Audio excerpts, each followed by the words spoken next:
Old man helps single mom fix baby stroller, next day sees private jet landing for him. An elderly man comes to the rescue of a single mom when a wheel comes off her baby's stroller. Days later he finds himself on board a private jet on his way to a tropical location. Joseph Benjamin had few dreams.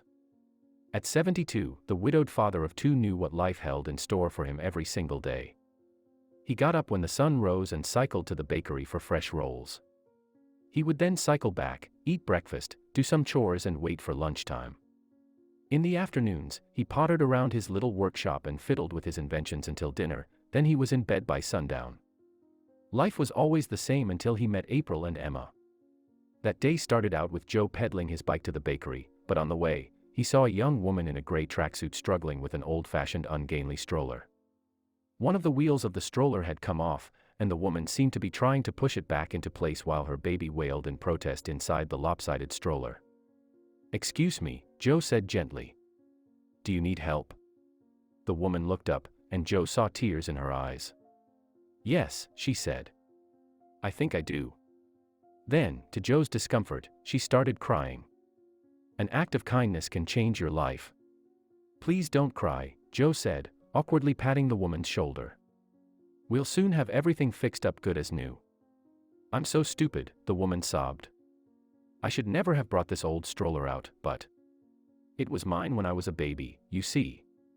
"That's nice," Joe said. "I saved up all my children's old toys, and my grandkids love them." The woman smiled and said, "Yes. I have all my old children's books and toys too. But I didn't think the stroller was so wonky. It was in the attic of my parents' old place, and I grew nostalgic." "Let's see what we can do," Joe said. He took his small toolkit from the bike's panniers and knelt by the stroller. "Aha!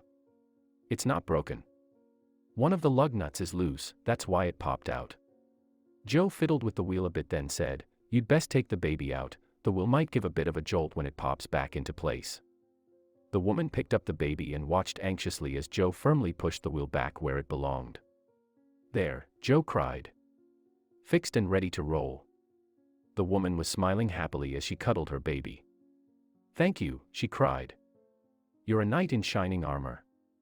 You saved my first day back in Cheyenne from being a total disaster." "Where were you living?" asked Joe. "I went to college in California," the woman said. "You're lucky. I have never been to California or anywhere. I've never seen the ocean." Joe commented. "California is lovely," the woman said. "But I want my daughter to grow up in my old home." "I wish my kids felt the same," Joe sighed. "Sometimes I go years without seeing them or the grandkids." "What's your little girl's name?" "Emma," the woman said. "And I'm April."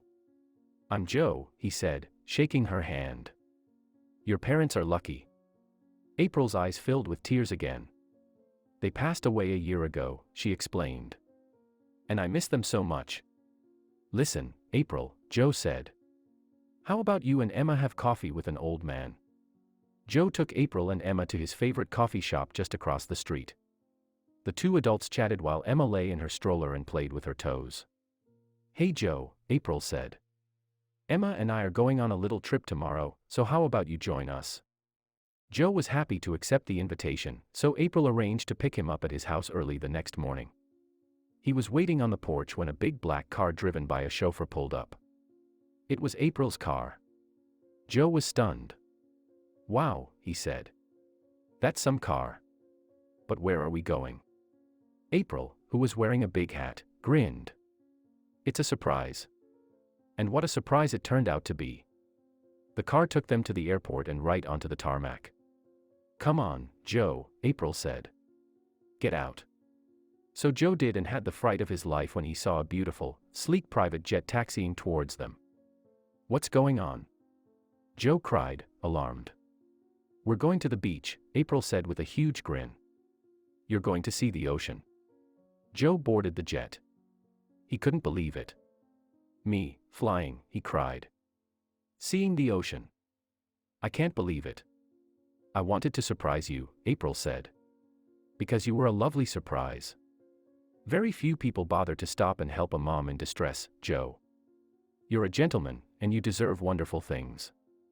As it turned out, April had inherited a private jet charter company from her parents, and she always had a plane on call.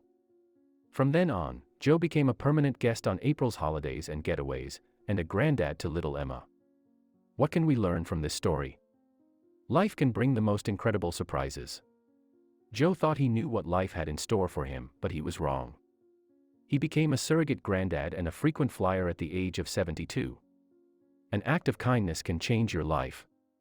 When Joe came to the rescue of the young mom, he never imagined she was a millionaire who would make his dream of seeing the ocean come true. Share this story with your friends. It might brighten their day and inspire them.